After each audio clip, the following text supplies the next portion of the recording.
Okay. Okay. And so welcome back. We are the extra credit meditation classes, our last one on February 29, 2024. Oh, leap day. That's nice. Um,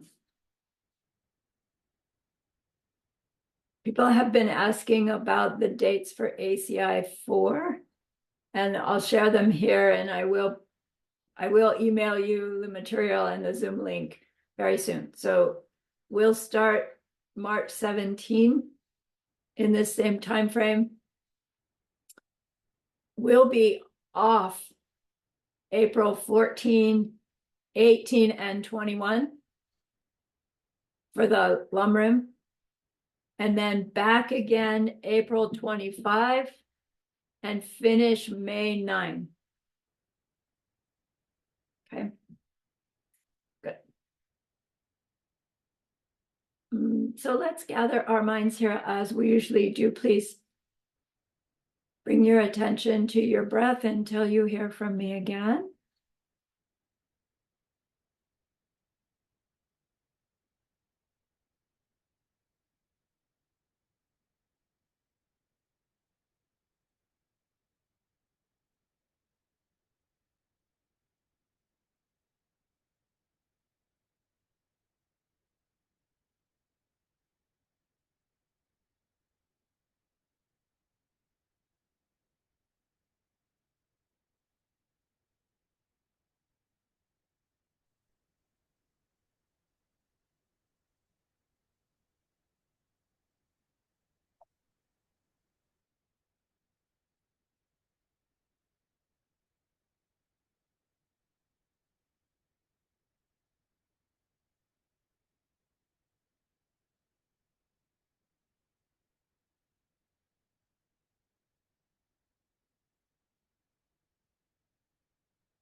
Now bring to mind that being who for you is a manifestation of ultimate love, ultimate compassion, ultimate wisdom.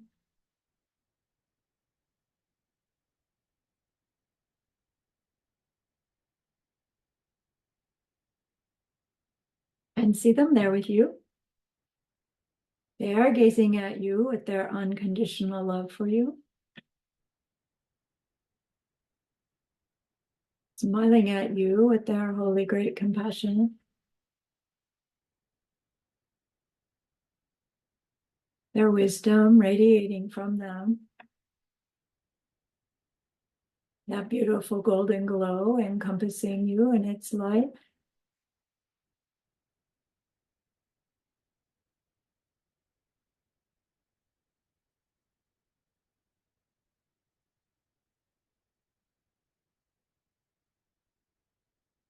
And then we hear them say, bring to mind someone you know who's hurting in some way.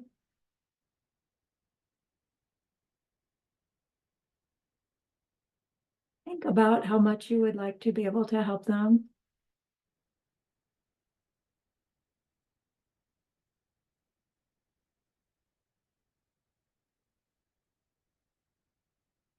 Recognize how the worldly ways we try fall short.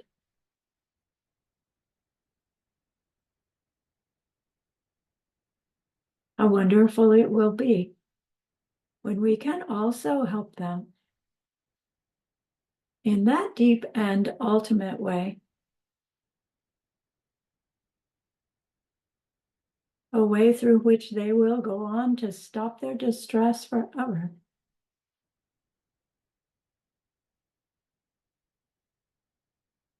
We're learning that that's possible.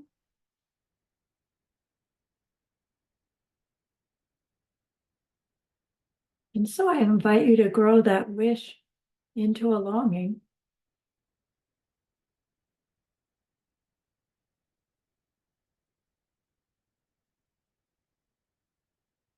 And that longing into an intention.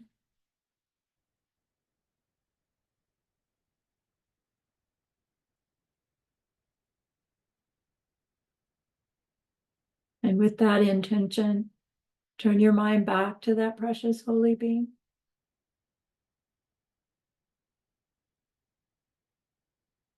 We know that they know what we need to know, what we need to learn, what we need to do to become one who can help this other in this deep and ultimate way. And so we ask them, please, please teach us that.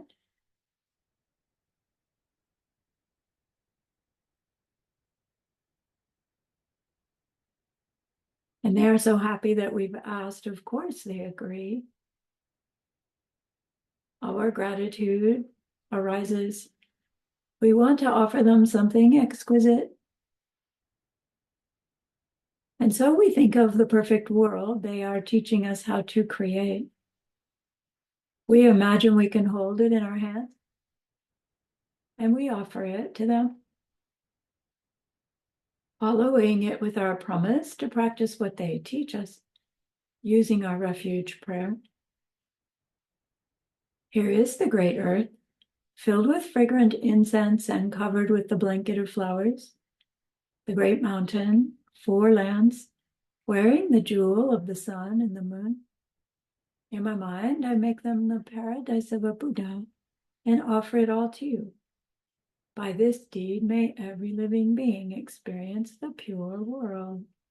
Idam Guru Ratna Mandala Kalnirya Tayami. I go for refuge until I am enlightened to the Buddha, the Dharma, and the highest community. Through the merit that I do in sharing this class and the rest, may I reach Buddhahood for the sake of every living being. I go for refuge until I am enlightened to the Buddha, the Dharma, and the highest community. Through the merit that I do in sharing this class and the rest, may we reach Buddhahood for the sake of every living being. I go for refuge until I am enlightened to the Buddha, the Dharma, and the highest community. Through the merit that I do in sharing this class and the rest, may all beings reach their total awakening for the benefit of every other.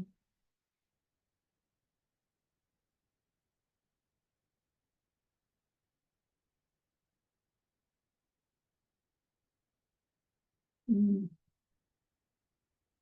So I didn't prepare anything for this class. A few people wrote questions. So I'll answer those questions and see what it sparks. And we'll just see where we go.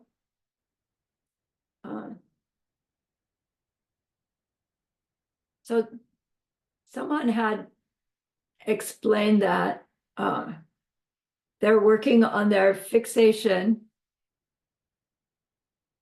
Now I understand when they're working on their fixation using the image of their teacher, and they wanted to know like how to really work with that, because what they would find would be that they would lose interest, and then they would turn their mind to the qualities of the teacher to increase the interest, but instead it would turn into more like a review meditation, and the qualities were going again and again and again, and then they realized they were losing the image altogether. So they wanted to know, it's like, how do we actually do that? And then also wanted to know about how to choose a meditation object. So when we're working on our fixation section, so say we really are trying to do a fixation, a review, and an analytical in every given session, the fixation part is where we're learning the skill of catching ourselves going off the object earlier, more and more quickly. And once we have that skill, and we can hold ourselves on the object, we have a certain level of fixation. And then, as we know, we then notice whether the mind's bright or fascinated or overly fascinated. And we're making those adjustments. So when we're in the early part of our fixation career, and we've got our image there long enough to lose interest. Like, I don't know how long that might take. It might take 5 or 10 minutes. And if you've been on that object that whole 5 or 10 minutes in order to lose interest on it, you're doing pretty well. If you're on the image with enough fixation, tenacity, that you can notice you're losing interest, that's also actually a good level, because you're noticing the factors that are going to lead to losing the object. And then we have the opportunity to learn, what is it that will increase my interest, increase the quality of my state of mind. So habitually, our fixation is easily strong when we have an object that we're interested in. But when it's an object we're not interested in, it's so much harder to tie ourselves to it. But that's what we're learning to overcome as a meditator, is rather than relying upon how interested am I in the object to determine our ability to fixate on it, to my attention on the object is turned on when I need it to be on, and it doesn't matter how interesting I find the object. Can you feel how powerful a tool your mind would be if you could turn that on and off?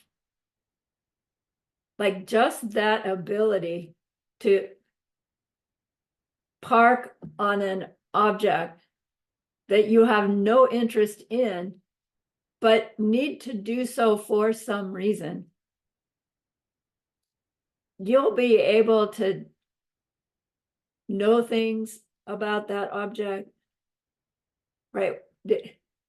You've heard the stories where, these amazing lamas, humble as all get out, but amazing. Something goes wrong with the car, and they don't know anything about car mechanics, but they go, let me look under the hood. And they just zoom in there, whatever, and they go, oh, it's that. And then further, they go, I can fix it with my shoelace, watch, right? Because their concentration is so amazing. They weren't interested in car engine and how it works, but they had this tool to solve a problem. So we say, when we're training, we do want to have an object that interests us so that it's easier to focus on the training. An object that we're interested in, if it sits there and does nothing, we're going to get bored with it. And that's the practice in your fixation session, is to recognize, oh, boredom coming on. and what to do before you get to the point where you have to say, oh, I've got to go to some other object to get myself bright again. So they say to bring interest back or to raise dullness, whatever level we're working at, make your visual image brighter. So, there it is. You're losing interest, like a spotlight could come on it.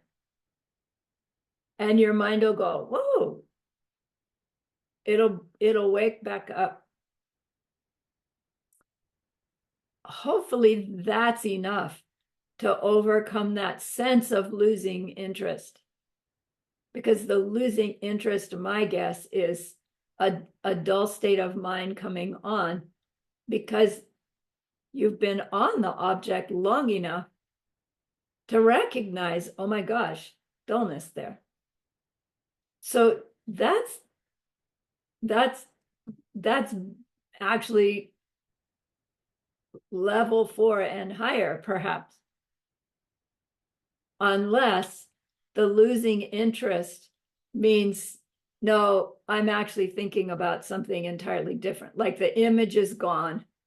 Now the image that's coming up is all those bazillion things I have to do before I get to work. Then we've lost the object, and the losing interest in the object was the precursor to losing the object altogether.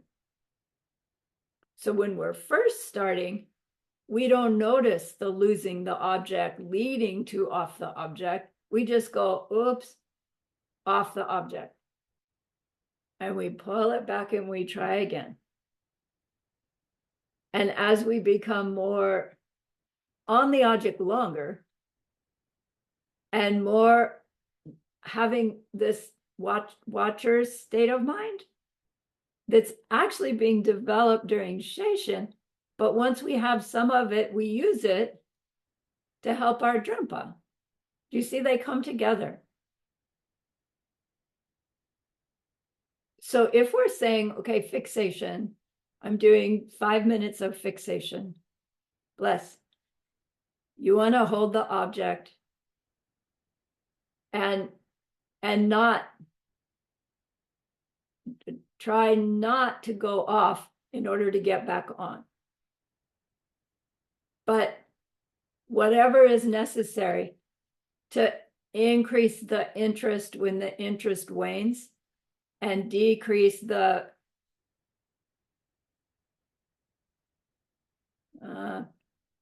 urge to jump off of it when that happens. If our holding the object is strong enough to be able to do that. Right, so we'll only recognize when we need to do this and when we need to do that once we're in there trying to do it. And then you'll recognize that, oh my gosh, right? My object was such and such, but I realize now I've been thinking about something else, to the extent that the image is gone for visualizers. And you come back and you reward and you start again. Once you're on it long enough to recognize the loss of interest, the dullness coming on, try to just brighten up by making the image sparkle, right? You're in charge. It's your imagination. Make it sparkle. Make it smile. Make it, not go up, get up and run away, but whatever you need for your mind to go, oh, I'm interested again. The danger of relying on the object to do something to increase the interest is it really isn't overcoming our natural habit of my concentration depends on the object. But we start there. And as we stay on the object easier, we'll find something that we do to brighten our mind that isn't It may have to do with the object, like the bright light. We turn on the brighter light, but it won't be coming from the object to keep our attention on it. And we just have to explore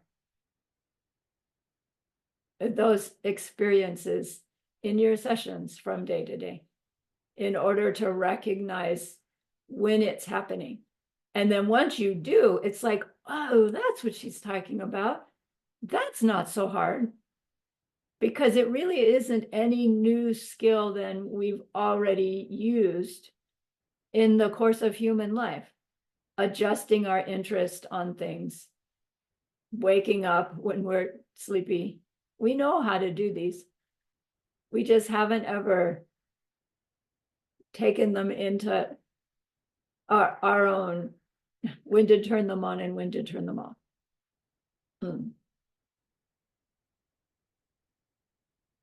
So then that person also said, I still don't understand about choosing a meditation object. So I think I'll come back to that, because it ties into what another set of questions that I got. But so far, on just this part alone, any comments, any questions, any suggestions for all of us in our effort of training our fixation? Yes, Joanna. I would like to know how to work seed-wise on this ability also. Yeah, so tell me what you're thinking about seed-wise. So I was trying to get more attention to where I'm interrupting people. Yeah. Then also with the boredom. Sometimes you're talking about something and you see everybody has shut down and some better stuff. But still to increase the ability, it's not we talked about that it's not enough to have the willpower and really try to force, because then it's really getting tight. And I don't know how to increase in daily life this kind of fixation ability, and getting it brighter, holding the mind to the object.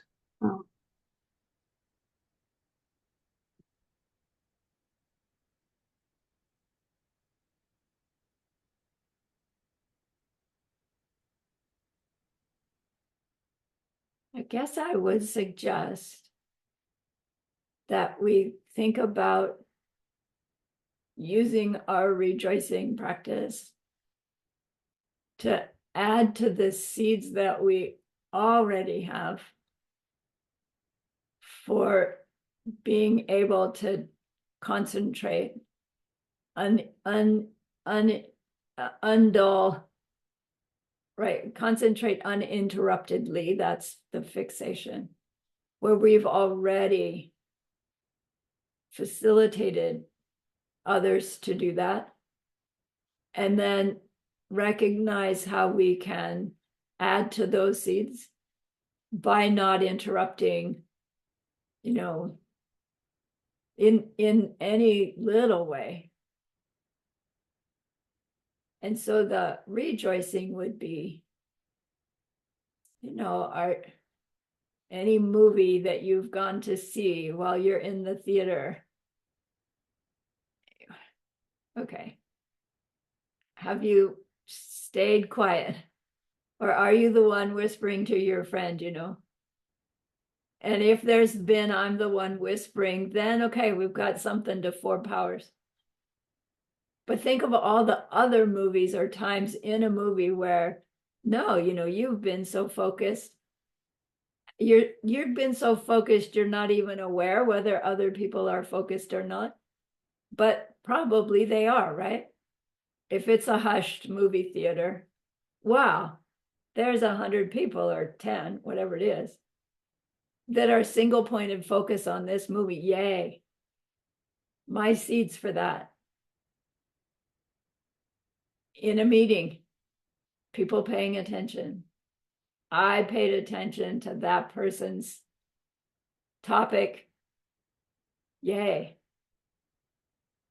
we do have fixation seeds. And to get them to ripe them, we recognize them and water them. Yeah, So Chang, you have a suggestion for us? No, not really, but I've had Oh, a different question. I shall wait okay. first. Yeah, let's finish this and then I'll come to you. So others, suggestions. I have one. Every time you took an exam in school, I'm guessing you had big time fixation. That's a rejoiceable. Think of all the other people in class who had big time fixation. Yay.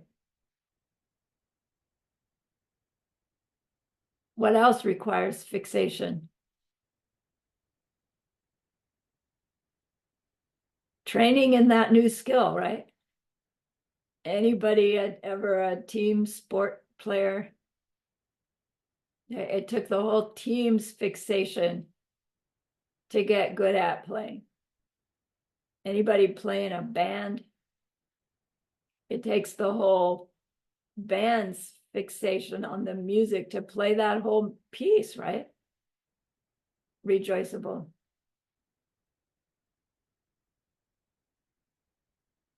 Shayla's a long distance runner. She's got fixation while she's running, right?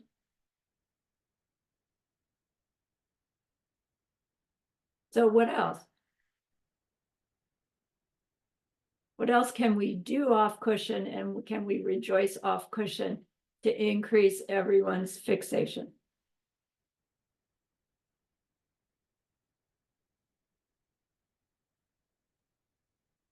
Maybe creating a calm atmosphere for others in Yeah. certain circumstances so Mhm. that they can better fixate or concentrate. Right. Right. Yes, Claire. Yeah, like to have a calm state of mind, like a lake in the mountains. So not to have messy, anxious mind, and to have this still lake, so it will calm down minds of people around us. Right.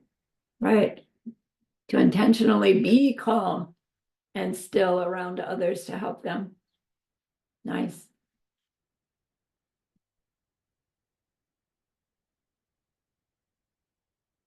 Anything else? I always thought that the poison to fixation is multitasking. Right. And if you do multitasking, you always lose your mind and keep sweeping your mind.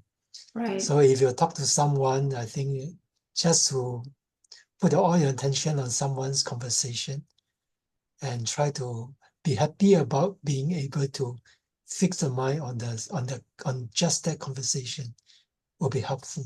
That's my feeling. Yes. Yes, that's good. And what you'll find is you'll hear things beyond the words when you focus that closely on someone's conversation. You'll know things. And it's helpful. Not that you're probing into somebody's secret life, but you'll understand them better with that kind of intense listening. And you're right, it seeds for being able to intensely listen to our own mind as we would in meditation. Okay? All right. So Chen, you had a question. Yes, I have a question regarding this fixation. So when I have an inclination that when I find that myself is moving away from the meditation object, and in order to come back again, I always like to refresh the image. Mm-hmm. In the sense, for example, I'm fixing on the image to some extent, then I start to find that I'm moving away from the image. What I do is I just start with a new image again. I have this inclination to refresh the memory of the image. Is that correct? Or should I just need to move my mind back to the original image? In a sense, the image is already start to blur out already. So instead of trying to make it brighter, I just start with a new image again. In some sense, in my mind, let's start with a new image again. That means break away from the Yeah, previous right. focus. But it's the same image again. Yeah, it's the same it's image, different. but I start from the big picture again, and before I zoom in again. So when I start from the image, I look at the big image, for example, the Buddha, the whole Buddha, before I start to zoom into detail. Then when I find that I'm starting to lose my focus, what I tend to do is I just start with a new image again, with the whole Buddha again, and then start zooming again. Yeah, That means it's a discontinuation. right. In a subtle way, it is a discontinuation. Yes. And what you might try would be, instead of starting from the outside and going in again, wherever you catch yourself getting to that point where you want to do that, go from there and go back out. I see. Okay. And you'll end up with the image newly. And then you could come back in. In that way, you're not ever losing the object, even for the instant that it takes to say, okay, let's start over. Mm. Right. And so technically it would be a more fixation than what you were describing, but you'll have to try it on for size. Okay. The thing is, you're noticing that you're reaching a place where you're not going to be able to stay on the object any longer if you don't do something. And that's Drempa getting stronger. Because it's like you've reached the end of your rope, and you know Yes. if you just stay like that, something's going to break and you're going to be off.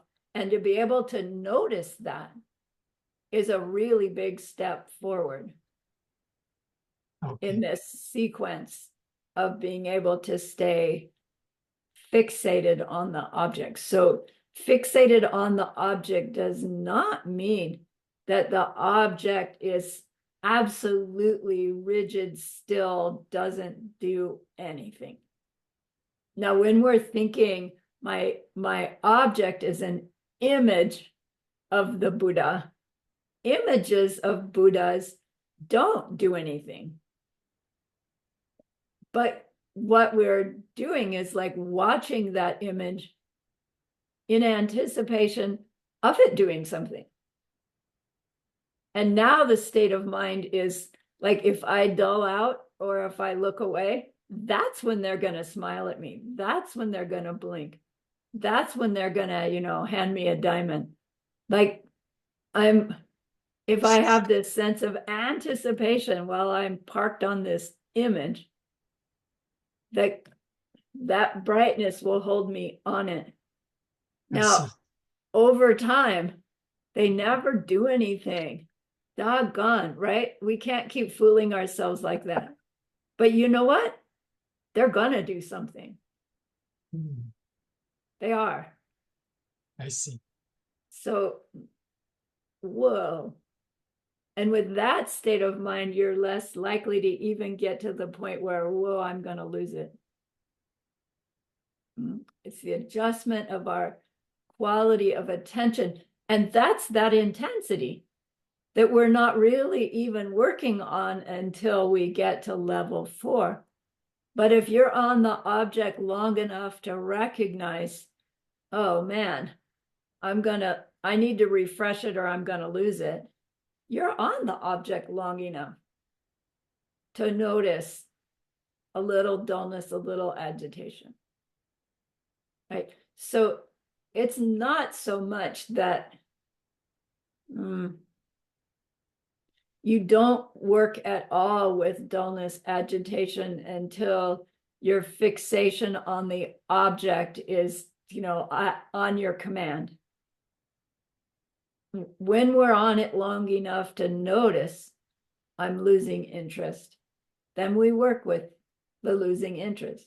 When I'm on it long enough that I notice I'm getting fuzzy in my detail, that's a really good sign. right? It's not a failed meditation at all. It's a good one. And then we learn how to go to the next level. Thank you. Yeah.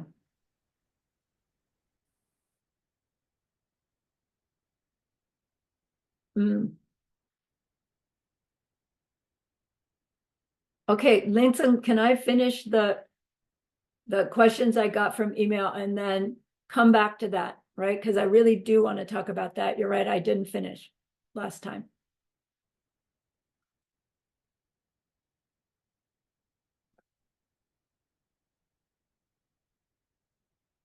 I'm writing a note.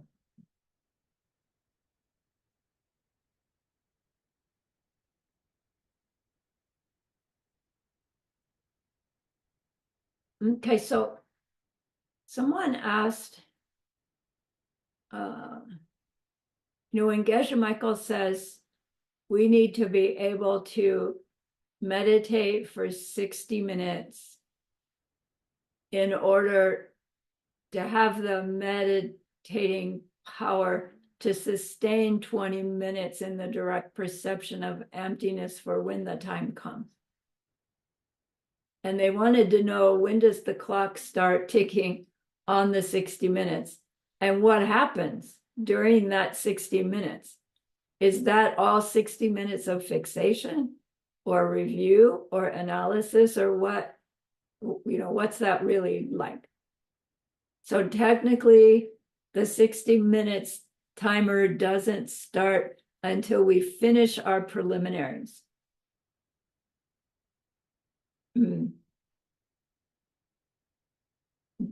Then is the start of our actual meditation time. Not that so when we're doing our measuring and increasing by a minute, it's this particular section that we're doing. Then the scripture says, grow all three trees, the fixation tree, the review tree, and the analytical tree at the same time. So that would mean, so suppose you're up to 30 minutes of your meditation. Then in that 30 minutes, you decide how much time you want to spend in fixation, how much you want to spend in review, how much you want to spend in analytical. And I don't know, my own experience started out with 5 minutes of this, 10 minutes of that, 10 minutes of that. And then it just got distracting. And so rather, I developed my own sequence of fixation until I feel like I've made some fixation progress. And then I shift to the review, and just a little bit of review, unless it's a new topic, then I would spend longer. And then I would end in using more of my time in the analytical section, which would bring you to an aha, which brings you back to a fixation meditation on your aha. As fixation becomes more automatic, so for instance, you start into your session and you wiggle around with your on off, you wiggle around with your dullness, agitation, and you settle in level 7. You don't need to stay at fixation at level 7 just because you said, I'm going to do 15 minutes of fixation. You can if you want. But once we have that skill of getting onto our object, at least at the level of the automatic adjusting, then it's fine to use that state of mind on our review. Right? So we're reviewing at a level 7 state of meditation.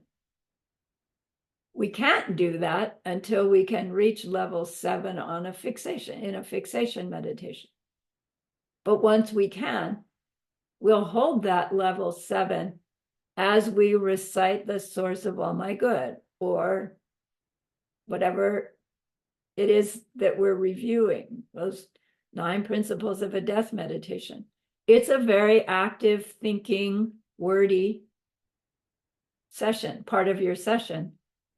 And it's done with this mind that's bright, fascinated, and not agitated. Not thinking about something else while you're running through the review. Then you finish your review, and with the same quality of attention, still level 7 if you're there, you then have your predetermined object of analysis. And the analysis is whatever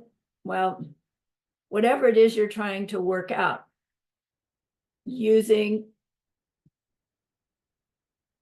a logical progression of what you're trying to figure out. So typically, whatever your meditation object has been, or whatever piece of whatever it was you were reviewing, you're going to choose to look at, like the 4 laws of karma. You've reviewed them. In your analytical part, you're going to think about them.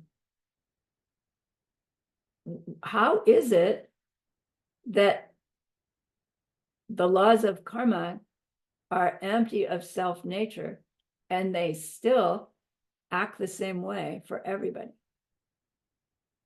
And you think about it, right? Also a very heady, right, intellectual, applying principles to come to a conclusion. And when you get the aha, oh, of course those principles are empty. That's how they work, right? We've been working on it in Arya Nagarjuna class. It takes some deep shift in understanding to get to that. Oh. And then with our level 7 concentrating mind, we park on that and let it percolate. And then something will happen. And for me, it's the mental talk starts up again. How am I going to describe this to somebody else? How am I going to do it? Shut up in there. Get it back again, rest in the aha. So the way we reach those ahas we're being taught is all of those different ways of proving emptiness. So as we learn them, you find one that works for you. The easiest is put different people, different kinds of beings, thinking about your same object, and just say, does everybody perceive this in the same way I do? No. What does that say about the identity of the object? Doesn't come from it the way I thought. Oh, right? That's an aha. No more discussion necessary. Oh. And how long is that going to last? It fades away. Go back again. Where do my Lama's good qualities really come from? They have to be in them. Everybody sees them that way, don't they? Oh, wait. No. But I see them that way. Oh my gosh. Coming from me, not them. Aha. Right? Because in that aha is like, oh my gosh, that's true with everything. And okay, so what I'm trying to describe is that when we're first learning, it feels like here's the fixation part, and then I stop. and here's the review part, and then I stop, and here's the analysis part, and then I stop. And so it feels like 3 different meditations. But when we are applying ourselves to this 1 hour of meditation goal, it's that whole thing is a sequence of our meditation, and it all counts towards the 60 minutes. And what we're learning to do is to shift from one to the next without losing that level of concentration. Which you see, if the level of concentration is because of the object, when you shift from your fixation object to your review object, your mind's going to shift and you have to start all over again. If your quality of attention is your machine that you've oiled and adjusted and now it's there, it doesn't matter what you slide under the microscope doesn't change. So then you can spend 2 minutes in fixation and 5 minutes in review and all the rest in analytical, or any combination of the above. And the whole thing is your meditation that counts towards the 60 minutes. So in one sense, the urgency isn't to get to 60 minutes. The urgency is to get this trained mind that's independent of the object. And we use a powerful karmic object to do that because of the increased power of the seeds we plant while we're trying to fixate, adjust for dullness and agitation. So the benefit of using an enlightened being as our object, whether it's our fixation object or our object of analysis, where do their good qualities come from? The power of the object increases our ability to build that microscope mind that can then penetrate through to the true nature of anything we put under there. Not even just on our meditation cushion, theoretically, right? Think of how effective you will become at work when here's a project to solve. All right, slide it under your microscope, penetrate through to where the problem really comes from. Recognize the solution is about those 2 people getting along better, which has nothing to do with the project. But you go help those people get along, and the obstacle of the project goes away. Says Geshe Michael. Yeah, you don't even have to work at the level of the project if you fix the seeds that are blocking it. And the way we know that is because we've got this tool that can fine-tune down to it. Now, I'm not saying I've got a mind that can do that, but the process of training ourselves in meditation, that those skills start building. It's not like you don't have it until you reach shamatha. Your mind improves just by the effort. So anywhere along where you are along your levels of meditation show benefit in our outer life as well. And then what we're wanting to do is grow that awareness, the power of the Sheshan awareness turned onto our own personal behavior, our morality. So as our mindfulness grows, we want it to be ethical mindfulness. You know, who cares about how mindful we are eating our oatmeal? It's a good training, but we want to know how mindful am I about my reaction to someone who's just said something that hurts my feelings. And our time on our cushion helps us off cushion. And our off cushion ethical mindfulness helps us on cushion. Right? On cushion, it's not about ethics. It's about the quality of mind on the object.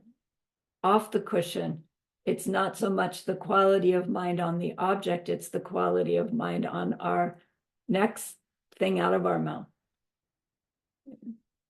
Next behavior. And the two grow together. So, Joanna, is your question a different question, or is it about this?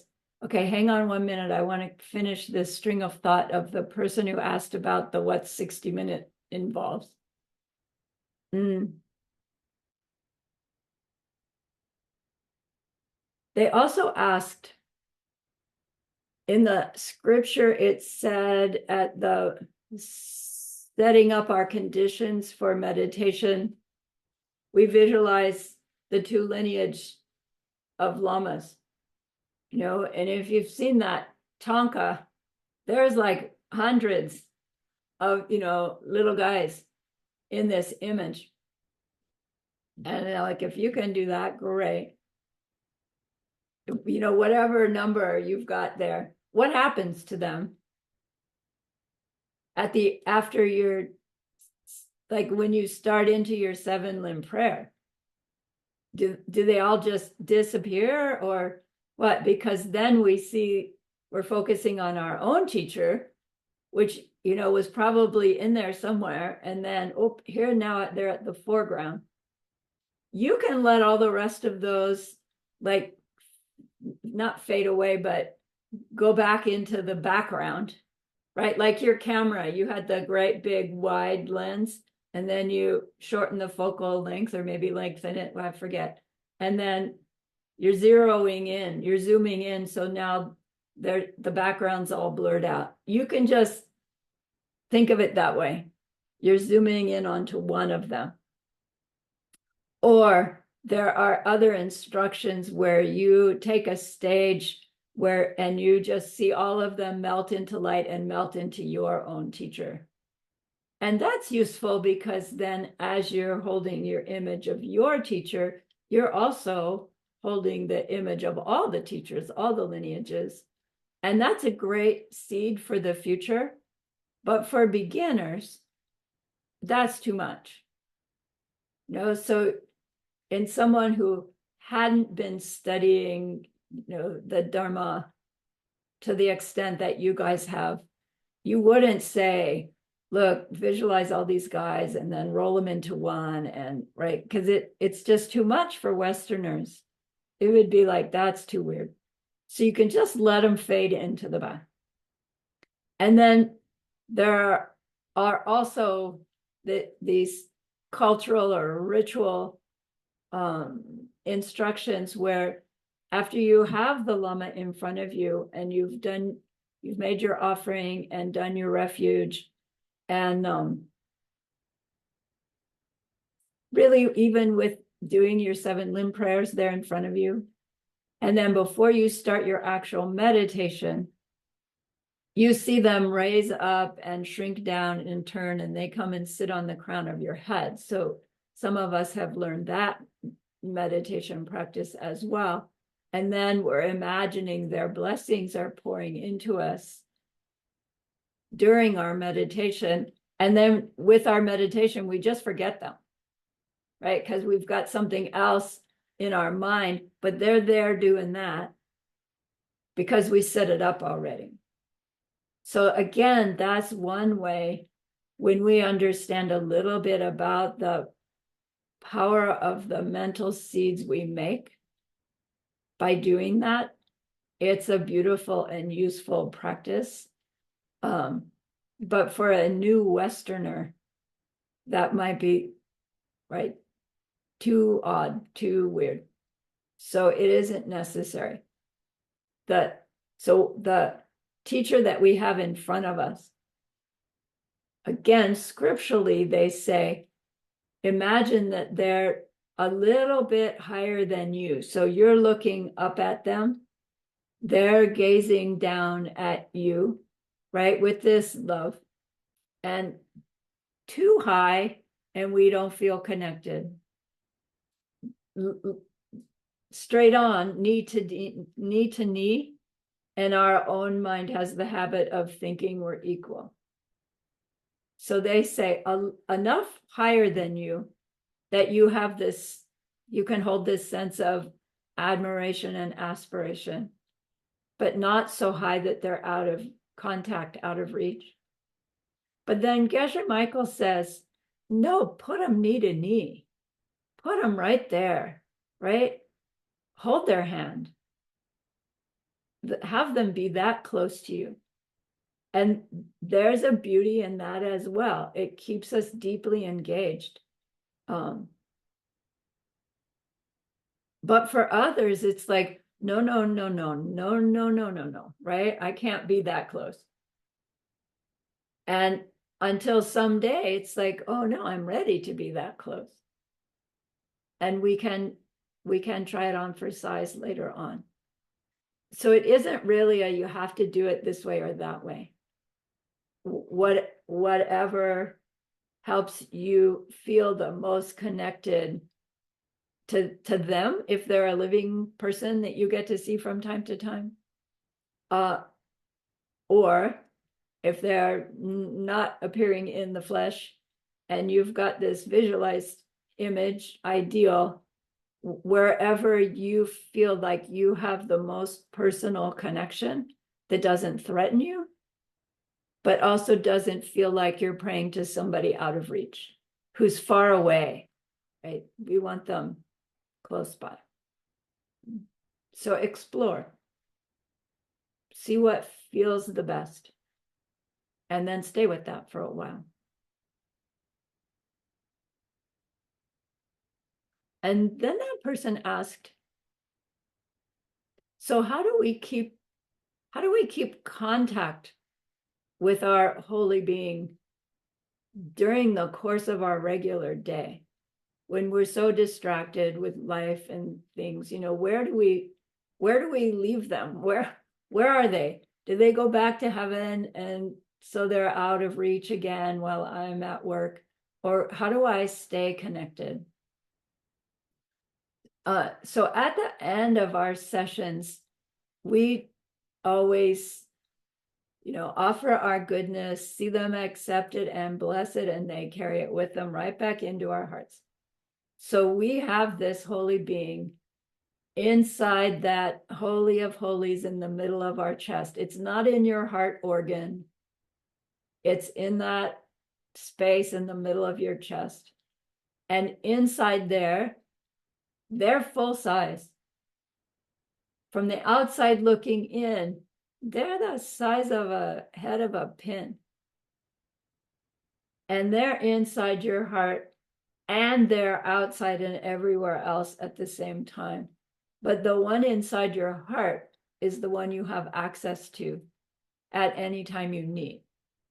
Then our task is just remembering that they're there. So we cultivate this sense of they're there with me, their love is there with me, their direction is there with me, their guidance is there with me, but they can't make us follow their guidance. They can't make us listen. They can't even make us remember they're in there. They're just hanging out, waiting for us to go, oh, hi, can you help me? And they'll say, with what? So like the idea is, as that relationship with them gets more real for you, it will occur to you now and then to ask them, like, is this really the best right? Is this really what's next? Like, say you have to make a decision and you just tune in, like, what would be for the highest and best? And then listen.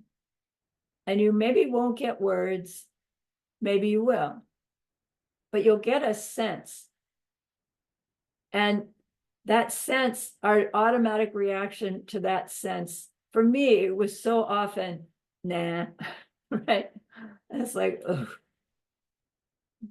But when I overcame the nah and acted on that anyway, the problem that I was trying to solve would just dissolve away.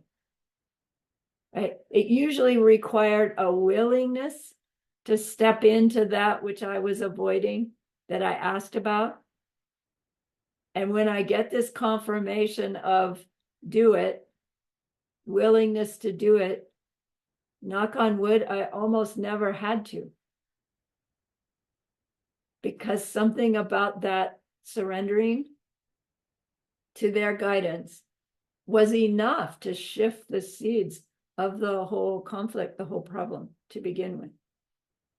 If I hadn't thought to check in, I would have just made my own decision and pushed my way through and probably avoided something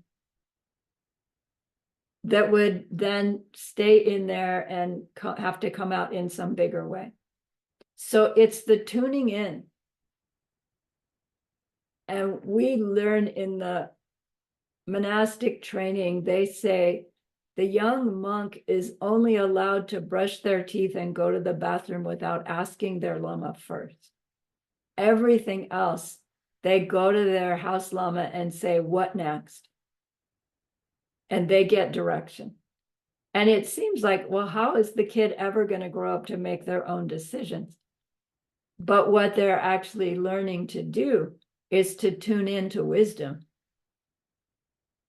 At each change in action, like imagine, okay, it's time to get out of bed. Should I get out of bed? Yes, okay. Time to meditate. Should I meditate? No, the neighbor needs help. Like, right? It's like, no, I meditate. But inside, the neighbor needs help. If I listen, I get up and I go check on the neighbor. What if they didn't need help? Then I think, oh, whoops. But maybe as I was walking across the street, the very fact that I was going to help them solved their problem. You don't know, right? The act of hearing and following the advice is really a powerful karmic seed. But not if the advice is go steal the neighbor's dog because it's barking all the time, right? The voice cannot say to you something that's harmful to yourself or others. That is not the guide's voice. That's ego. So it takes some discrimination as well to know who it is that's giving you the answer when you're asking. But it's, it's our exploration of that grows it for us. Do you know anyone who already does that? Either anyone in history or anyone around you who already tunes in to their own higher power or God or Jesus or Mother Mary or whoever. There are many around us who are already doing this in their own beautiful, sweet way. So we have the seeds to do it too if we see it in our world. And honoring them and rejoicing in them will grow our ability to do it too. Okay.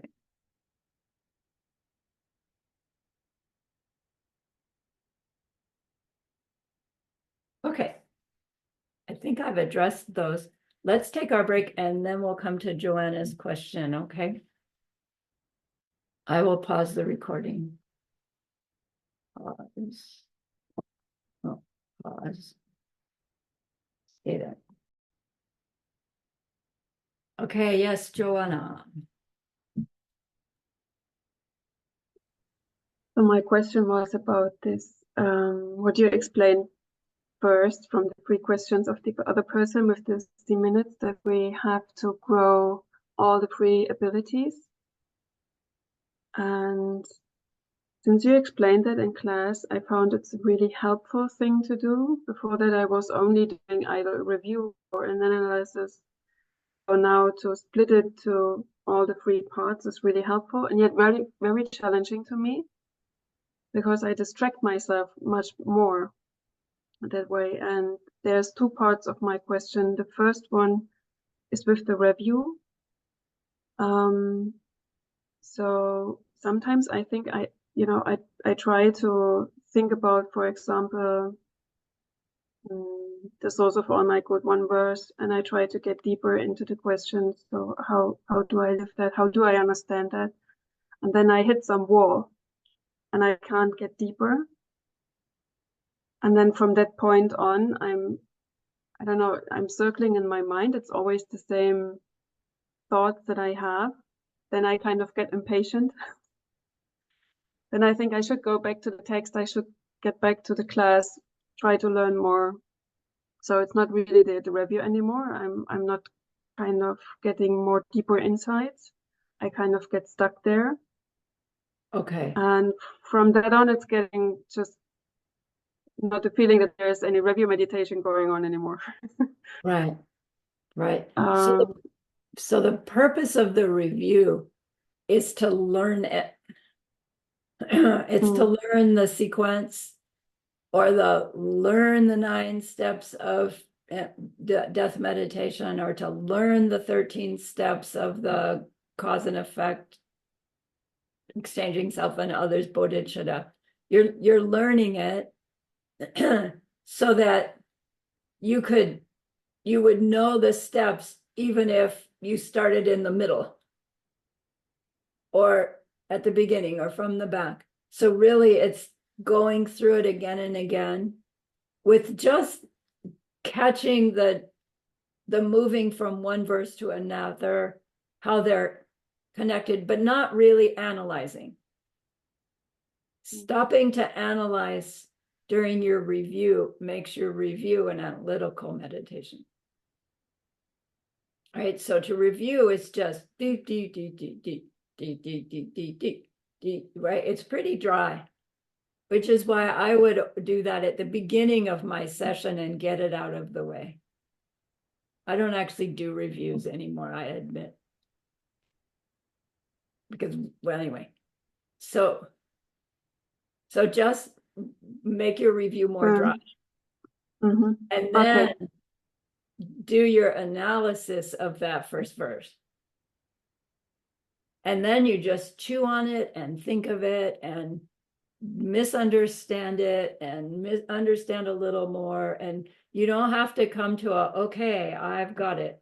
You just analyze, analyze, analyze. You will come to oh, I see. Or you'll come to oh, I don't see. And that's okay too, to just park on it's not all that I think it is. It's something else. Right? So you can use a part of what you're reviewing as your analytical if you want. Okay. And then the second part that I have is resting in the aha. So I'm doing the analysis, and there's, for example, what you said, think about different perspectives. So then you see it cannot be other than empty, the thing I'm looking at. This would be a kind of aha feeling. But then it's, I always go in my mind, I always go forward.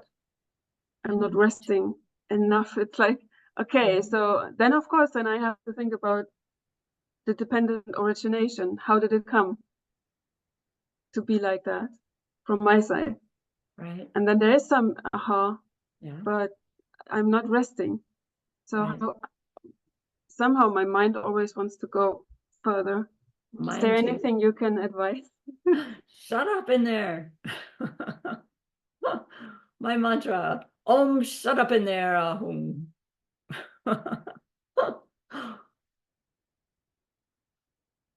Yeah, just try. I don't know how to do it.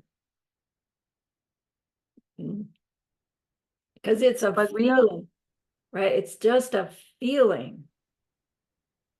And you're trying to hold that feeling without describing it. It's very difficult, which is why we need the skill of fixation on anything we put under the microscope.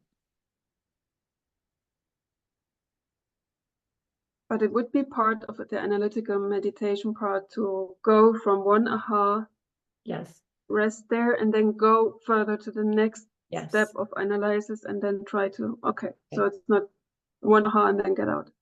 No, no. Okay, got it? Okay, Lin Sung, you had a question. I didn't see the whole thing.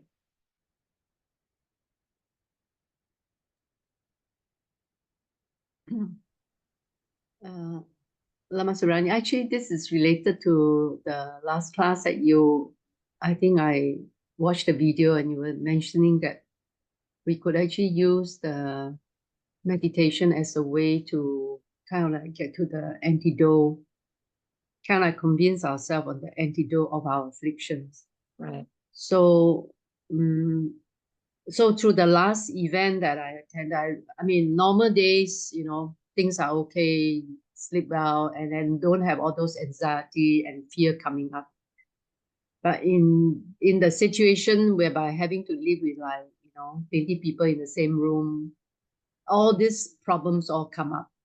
It's like, wow, so many, right? And it's, how do you call it? Very, very, very afflicted, but very, very afflicted. Uh-huh. So like, I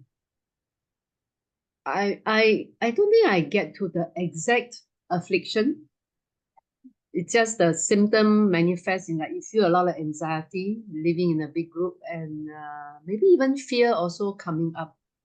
So I'm actually trying to think maybe I could use the meditation as a way to kind of like get to the root of what exactly is this affliction? Is it fear? Is it anxiety? What is it that the anxiety is about, so that I can get to the antidote?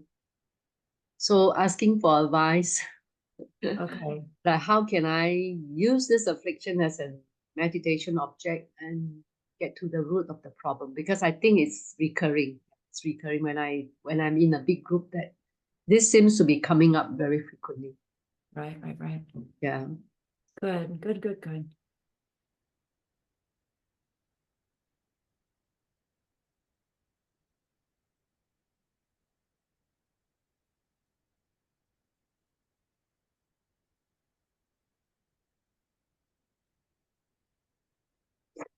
There's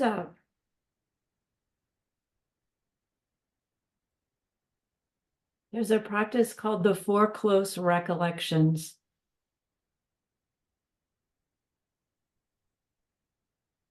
And I can't pull out of the card catalog exactly where they come up.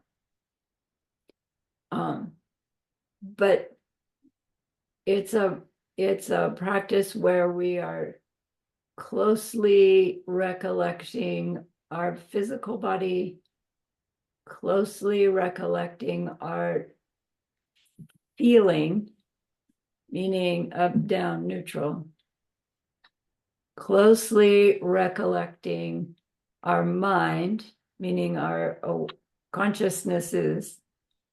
And then the fourth one is closely recollecting all existing things. And it's not that you do all of them in one session.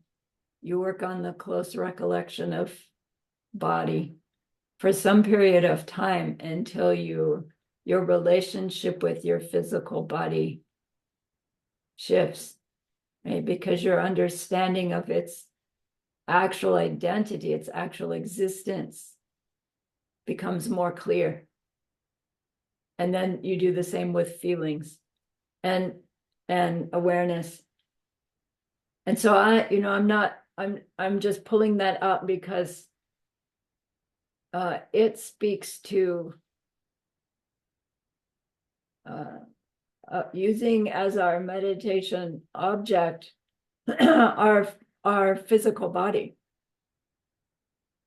And it's like, well, wait a minute, that's not a holy object. That's not going to be very powerful.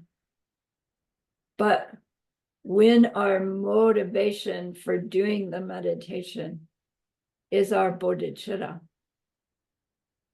I'm wanting to really deeply identify this thing I'm calling anxiety and what it really is, where it really comes from, so that I can stop all anxiety in every person in the world. And to do that, I'm going to use this anxiety that this one feels. You do become a powerful karmic object for your world. So one sets their motivation intention very strongly. Do your usual preliminaries. And in your preliminaries, what you would be offering to that holy being would be any ways in which you had helped someone calm their anxiety, or you chose a different interaction with somebody in order to prevent or reduce their anxiety, right? You target your 7 limbs to what you're going to be working on over the course of some period of time. Then for your purification, you purify any way in which you contributed to somebody's anxiety. Thinking specifically, well, I didn't agitate anybody that I know of, but I realized I walked by that flock of birds and they like, blah, right? So I did actually cause some fear and distress in somebody else. And our mind says, I can't possibly not do that, but we could have. I regret. Then in your rejoiceable, go back to other ways that you see people being calm around upset people, right? Grow your ability to work with your own anxiety in your 7 limbs. Then when you're ready to go into you're checking that out, you recall a situation where that anxiety is arising. And now it's like you're playing the movie. You can stop the movie anytime. You can turn the movie off anytime. So you know that you're safe in this session because you're in charge. And what you're wanting to do is to kind of get back into that place where those feelings are arising in order to look at them, identify them more clearly. Anxiety is too broad a category to be able to fix. And so you start with going into your physical body and just looking. It's like, when I'm feeling this thing I'm calling anxiety, what does it feel like in here? Is it chest tightness? Is it shortness of breath? Is it, clamped throat? Is it churning belly? Is it back pain? Is it all of the above? Where do I feel it? And one way to start working with that is to get into those feelings, allow yourself to feel the discomfort of those feelings, of those physical sensations, and ask yourself, like, what message is this giving me? Is it fear? Am I afraid I'm going to get trampled on? Is it mistrust? Is it, I don't know, my needs won't get met? Is it, right? You just keep asking, really mentally feeling the feeling and trying to give it a label. And this label, it'll be like, no. That label, no. Then you'll come up with a label and I don't know, your body will go, that's it. And then you've got a more clearly defined what that anxiety is. So say it's fear. Fear is also too big to work with. Fear of what? And so you, again, keep asking, keep exploring. I like to use what's the worst that can happen here? Because that story will usually show me what it is that I'm trying to protect myself from when I'm in a situation that's bringing the anxiety. What's the worst that could happen? Oh my gosh, they could steal my purse and rape me and leave me for dead. In which case, those are the emotions I would want to work with. Those would be the circumstances. It's like, why could I possibly have those kinds of fears?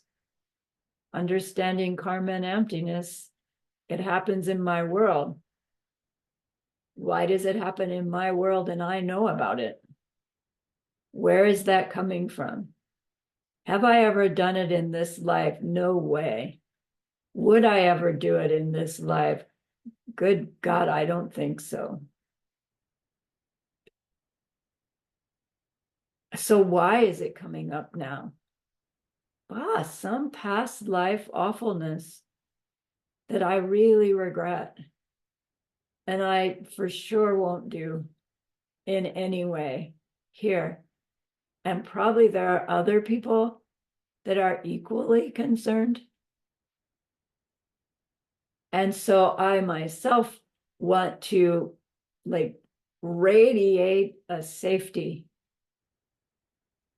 so that anybody around me feels safe around me. Even if I don't feel it yet, when I get off my cushion, I'm going to do my best to radiate safety. Even as I'm like, I can't be here. Because of our understanding, karmic seeds ripening and nothing but really my fear is based on a situation that's not even happening. It's just seeds being triggered from before. Now I understand them better. I understand what the opposite behavior would be. And I will try to help others using that opposite behavior.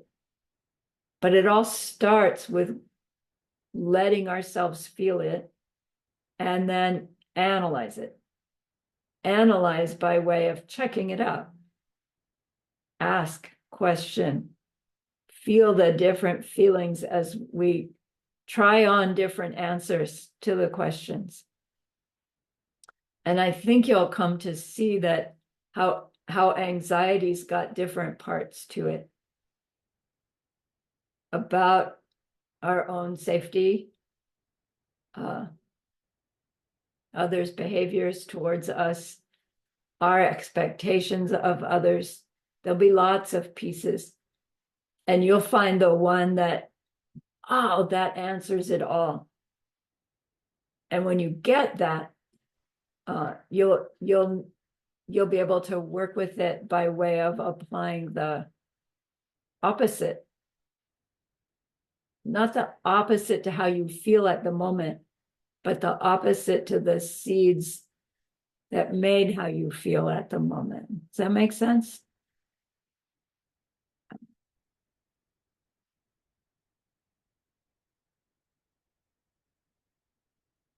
In Master Shanti Deva, I'm thinking it's course 11.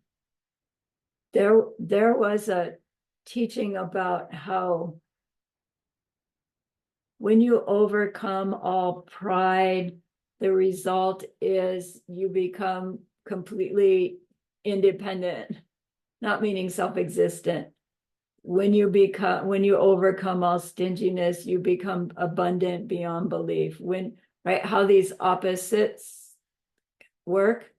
And then somewhere else in that teaching, it taught the opposite of pride is honoring others' needs, like taking care of others' needs is the opposite of pride. And we wouldn't think that. We would think humility is the opposite of pride. But pride means my needs are most important. And then that evolves into I'm better than you, pride. But the underneath is my needs are more important. So a prideful person underneath is afraid they're not going to get their needs met. So helping others get their needs met overcomes pride that might be manifesting as being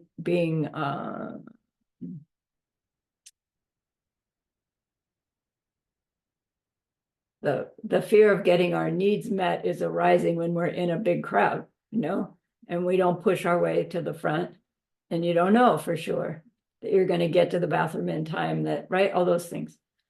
Then jealousy and ill will, they have to do with they're getting what I want, jealousy.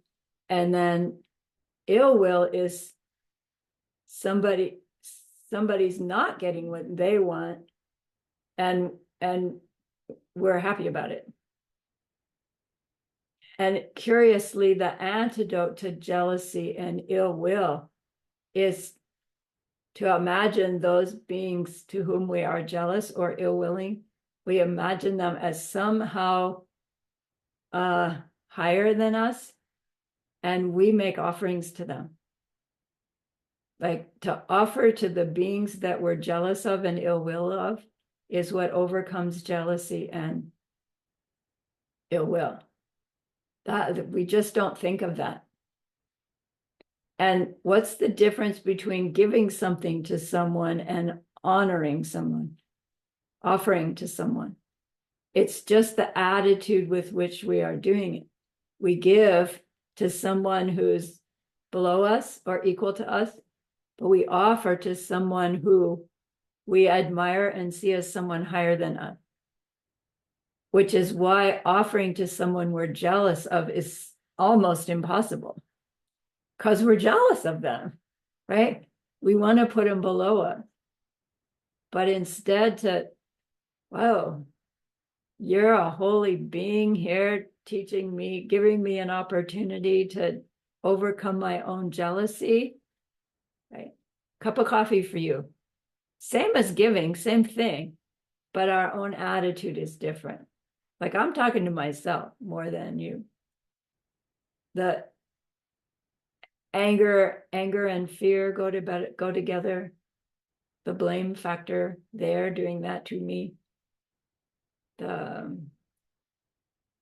What's the one from the throat chakra? Wrong discrimination. Seeing things the wrong way, ignorant liking. And then wrong morality, wrong way of seeing. Those are a little bit harder to work with. But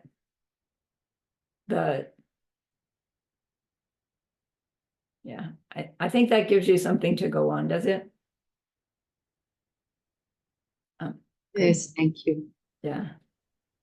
Good. And then once you figure that out yourself, what a great tool you have to help others. This is how I did it. This is what worked. Let me help you do it.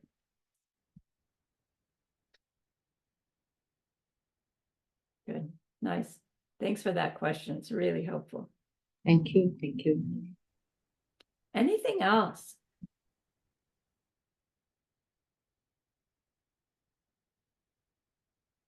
Yeah, thanks.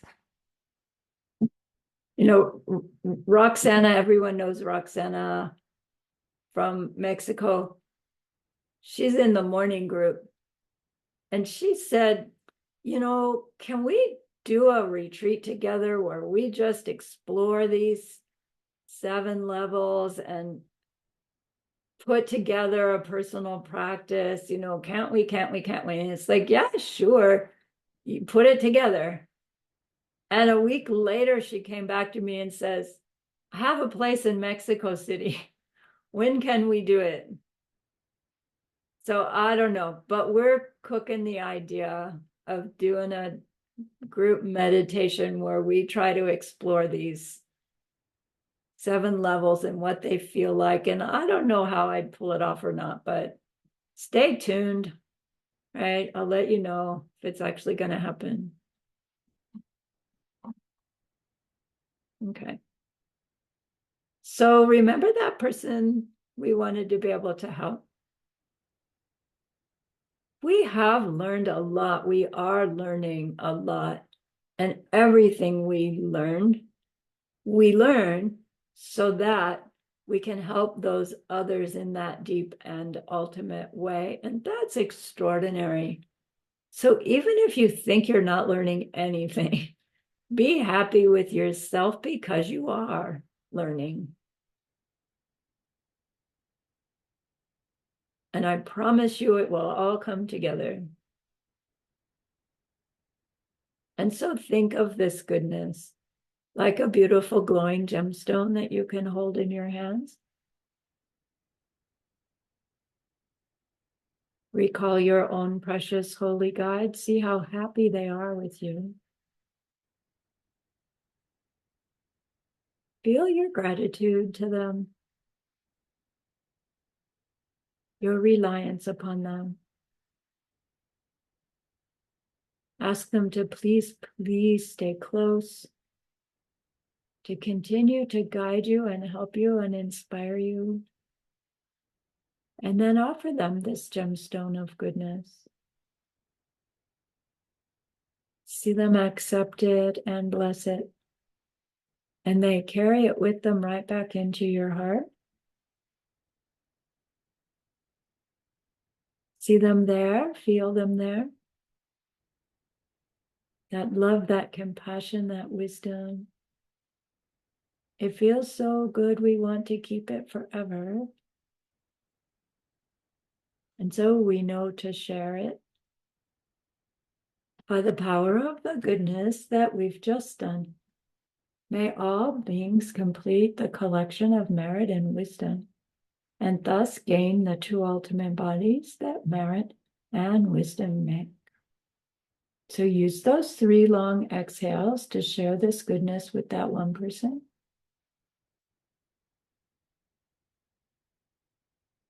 To share it with everyone you love.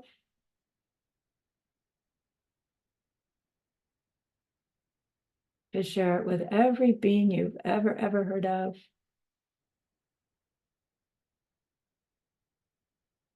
See them all filled with happiness, filled with wisdom. And may it be so.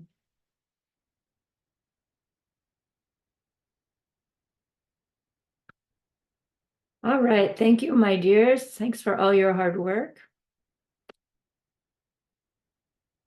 Please finish your ACI 3 if you haven't already.